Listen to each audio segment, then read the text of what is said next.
La botella de vidrio giró sobre la superficie de madera de la mesa del bar, emitiendo un sonido áspero y continuo que mantenía a todos los presentes en un estado de expectación absoluta. El destino, caprichoso y juguetón, redujo la velocidad del giro hasta que la boquilla apuntó de forma directa e ineludible hacia una dirección concreta.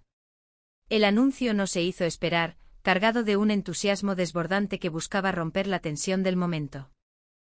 Y la botella quiere que Ainhoa bese a nadie más y nadie menos que a Luisma. Aquello parecía una victoria ganada en el juego de la vida, una celebración que merecía ser gritada a los cuatro vientos. Era la tercera vez consecutiva que el azar tomaba la misma decisión, una coincidencia tan exacta que resultaba imposible de ignorar. Para Luisma aquello no era una simple casualidad de un juego de taberna, era una señal clara y evidente de que el universo entero conspiraba a favor de su amor, insistiendo en que sus labios debían encontrarse. Ainhoa, dibujando una sonrisa entre la incredulidad y la diversión, miró la mesa y luego al muchacho, cuestionando con la mirada si realmente debían atribuir tanta solemnidad a un objeto de vidrio. Pero las reglas no escritas del juego eran sagradas para los allí reunidos, y lo que dictaba la botella se convertía en una ley absoluta que debía cumplirse sin dilación. Ante el amago de duda o de espera, el impulso juvenil y el fervor del momento dictaron que no había tiempo que perder. El beso se materializó uniendo a la pareja en un instante que congeló el bullicio del entorno. El festejo de los testigos no tardó en estallar en una ovación llena de aplausos y vítores. Una voz maternal, cargada de orgullo y sin ningún tipo de filtro, elogió la escena con una efusividad que rozaba lo cómico, describiendo el encuentro como un beso jugoso pero intenso, comparándolo de manera muy peculiar con un trozo de carne bien preparado. La timidez y el pudor juvenil salieron a la luz de inmediato. El muchacho, abochornado por la excesiva atención y la falta de intimidad, suplicó que lo dejaran en paz, recordando a todos que se encontraba en presencia de su novia y que el bochorno comenzaba a ser insoportable. La madre, con una mezcla de ternura y resignación, aceptó retirarse, no sin antes lanzar un último comentario jocoso asegurando que, de todos modos, la vista desde el balcón ofrecía una perspectiva mucho más detallada y privilegiada del romance. El alivio regresó al ambiente una vez que la presión familiar se desvaneció de la estancia. Ainhoa confesó que en ocasiones, cuando sentía que el acoso o la insistencia del entorno superaba sus límites, su primer impulso era recurrir a las autoridades para poner denuncias, una reacción drástica que, según ella misma admitía con un toque de ironía, terminaba por dejarla completamente sola. Mientras tanto, la abuela de la casa, una mujer de costumbres arraigadas y responsabilidades ineludibles, anunció su retirada inminente debido a sus obligaciones laborales. La perspectiva de verla partir hacia el trabajo provocó una serie de quejas afectuosas por parte de los jóvenes, quienes le rogaron que inventara cualquier excusa, desde una enfermedad repentina hasta una tragedia inexistente con tal de quedarse en casa. Incluso sugirieron de forma cómica que pidiera el día libre para evitar tener que recurrir a soluciones tan extremas. A pesar del cariño y de la tentación de abandonar sus deberes, la mujer se mantuvo firme en su decisión, recordando que se trataba de su primer día en el nuevo empleo y que una ausencia injustificada no causaría una buena impresión ante sus superiores. La conversación entre los enamorados continuó en un tono idílico, donde el muchacho expresaba la inmensa dicha que sentía cada vez que compartían tiempo juntos, describiendo los últimos 7 días como una experiencia digna de una producción cinematográfica. Todo parecía perfecto, una armonía romántica donde cada pequeño detalle físico y cada costumbre de la joven, hasta el aroma de su chicle de fresa, resultaba encantador. Sin embargo, la magia del momento se vio interrumpida por la aparición de un viejo conocido del barrio, quien traía consigo un objeto rescatado del baúl de los recuerdos. Se trataba de una pequeña cucharilla, un utensilio que desató una serie de malentendidos cómicos. Al principio se intentó maquillar la utilidad del objeto sugiriendo que pertenecía a la época de los años 90, cuando compartían yogures en las tardes de infancia. La explicación resultaba un intento desesperado por mantener las apariencias frente a Ainhoa, instando sutilmente a la joven a despedirse y marcharse antes de que los recuerdos del pasado tomaran un rumbo demasiado honesto y peligroso.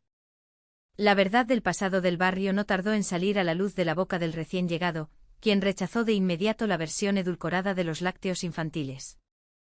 Con una crudeza cómica y nostálgica, recordó que la pequeña cucharilla no tenía nada que ver con yogures, sino que era el instrumento que utilizaban durante sus años de excesos y adicciones en la década de los 90. El relato incluyó detalles de cómo habían comenzado utilizando utensilios mucho más grandes hasta que los sustos médicos y los comas los obligaron a reducir el tamaño de las herramientas. El intento de proteger la reputación del muchacho frente a su novia se desmoronó por completo. El amigo insistía en que el pasado no debía ocultarse, defendiendo la idea de que haber sobrevivido a esa época tenía un valor incomprendido por la sociedad actual, a la que acusaba de mantener ciertos prejuicios hacia las personas que habían transitado por ese camino.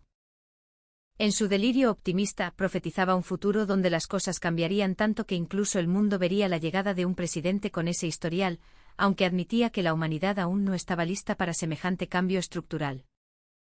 El temor del muchacho radicaba en que la revelación de sus antiguos errores arruinaría sus planes futuros con Ainhoa, impidiendo incluso el nacimiento de los hijos imaginarios que ya había planeado con nombres dulces y familiares. En otro rincón del barrio, la vida cotidiana transcurría entre pequeñas batallas personales y huelgas improvisadas. Un grupo de vecinos se encontraba reunido en la calle, debatiendo sobre la efectividad de sus protestas y la necesidad de exigir mejoras en sus condiciones de vida.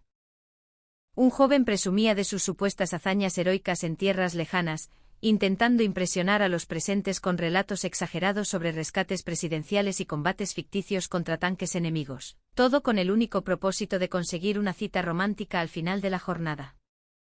Al mismo tiempo, el dueño del bar local observaba la escena con su habitual cinismo, lanzando comentarios mordaces y burlas sobre la salud de los jóvenes, inventando diagnósticos médicos vergonzosos para desestabilizar la confianza de los muchachos frente a las mujeres. Las protestas por un toldo roto y las demandas de asistencia económica se mezclaban en una discusión caótica donde el propietario se negaba rotundamente a ceder, escudándose en un viejo refrán familiar que proclamaba el desinterés absoluto del colmenero ante las necesidades ajenas. Mientras la huelga en la terraza del bar ganaba fuerza con la llegada de colchones y proclamas de democracia real, en las oficinas de una agencia de publicidad cercana se desarrollaba una situación laboral completamente distinta. Una joven del barrio se encontraba en medio de una entrevista de trabajo que había tomado un rumbo inesperado debido a un error de identidad. Confundida con una publicista licenciada en una universidad de provincias, la muchacha decidió sostener la mentira para aprovechar la oportunidad creativa que tanto había anhelado. A pesar de los nervios y de la interferencia de su familia, que celebraba el supuesto éxito de forma ruidosa y exagerada en los pasillos de la empresa, la nueva becaria logró impresionar al director creativo con una propuesta simple, directa y brillante para una campaña de productos lácteos.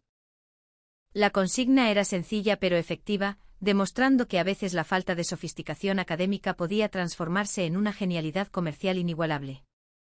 La resolución de los conflictos llegó con una mezcla de honestidad y justicia poética. El muchacho del pasado tormentoso decidió finalmente enfrentarse a sus miedos y confesarle toda la verdad a su amada a través de una grabación casera. Con un discurso confuso pero profundamente sincero, equiparó sus antiguos excesos con una metáfora futbolística y frutal, pidiendo perdón por las mentiras y demostrando que su rehabilitación era completa y definitiva. La respuesta de la joven fue un bálsamo de comprensión y aceptación, confirmando que el amor verdadero no se debilitaba por los errores del ayer, sino que se fortalecía en la confianza del presente.